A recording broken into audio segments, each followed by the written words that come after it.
Assalamualaikum warahmatullahi wabarakatuh.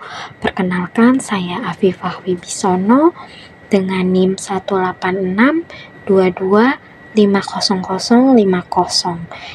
Saya dari Prodi Pendidikan Anak Usia Dini dengan kelas C semester 2. Yang pertama ada pengertian teori kognitif. Teori kognitif adalah semua aktivitas mental yang membuat suatu individu mampu menghubungkan, menilai, dan mempertimbangkan suatu peristiwa, sehingga individu tersebut mendapatkan pengetahuan setelahnya. Teori kognitif juga menekankan bahwa bagian dari suatu situasi saling berhubungan dengan seluruh konteks situasi tersebut. Menurut Susanto, kognitif adalah suatu proses berpikir, yaitu kemampuan individu untuk menghubungkan, menilai, dan mempertimbangkannya suatu kejadian atau peristiwa.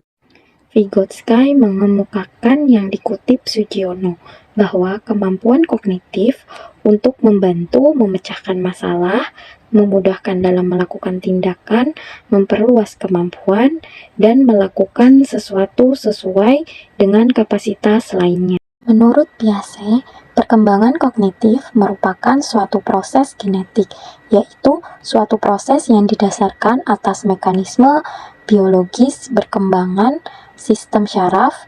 Dengan makin bertambahnya umur seseorang, maka makin komplekslah susunan sel syarafnya dan makin meningkat pula kemampuannya. Ketika individu berkembang menuju kedewasaan, akan mengalami adaptasi biologis dengan lingkungannya.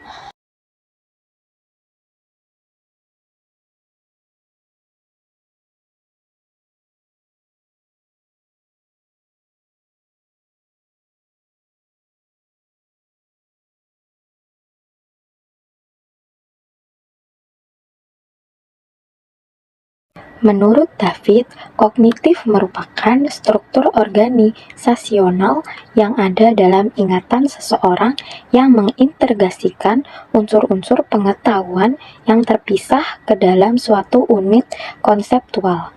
Teori kognitif banyak memusatkan perhatiannya pada konsepsi bahwa perolehan dan retensi pengetahuan baru merupakan fungsi dari struktur kognitif yang telah dimiliki peserta didik. Selanjutnya ada implikasi teori kognitif dalam kegiatan pembelajaran. Proses perkembangan peserta didik mengikuti urutan yang sama, namun kecepatan dan pertumbuhan dalam proses perkembangan itu berbeda. Dalam proses pembelajaran, perbedaan kecepatan perkembangan mempengaruhi kecepatan belajar peserta didik. Oleh sebab itu, interaksi dalam bentuk diskusi tidak dapat dihindarkan. Hakikat belajar menurut teori kognitif dijelaskan sebagai suatu aktivitas belajar yang berkaitan dengan penataan informasi, reorganisasi, perseptual, dan konsep internal. Kegiatan pembelajaran yang berpijak pada teori belajar kognitif ini sudah banyak digunakan dalam merumuskan tujuan pembelajaran, mengembangkan strategi dan tujuan pembelajaran. Tidak lagi mekanistik sebagaimana yang dilakukan dalam pendekatan behavioristik. Kebebasan dan keterlibatan peserta didik secara aktif dalam proses belajar amat diperhitungkan agar belajar lebih bermakna bagi peserta didik. Selanjutnya ada prinsip-prinsip kegiatan belajar kognitif. Yang pertama ada peserta didik bukan sebagai orang dewasa yang mudah dalam proses berpikirnya. Yang kedua ada anak usia para sekolah dan awal sekolah dasar akan dapat belajar dengan baik, terutama jika menggunakan benda-benda konkret.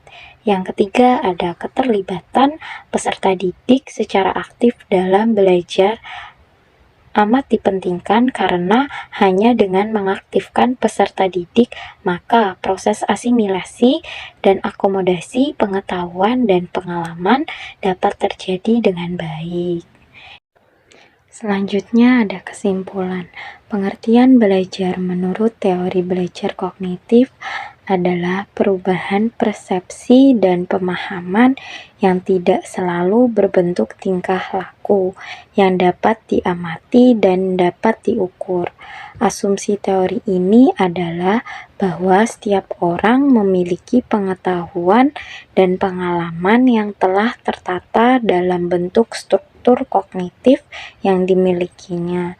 Proses belajar akan berjalan dengan baik jika materi pelajaran atau informasi baru beradaptasi dengan struktur kognitif yang telah dimiliki seseorang.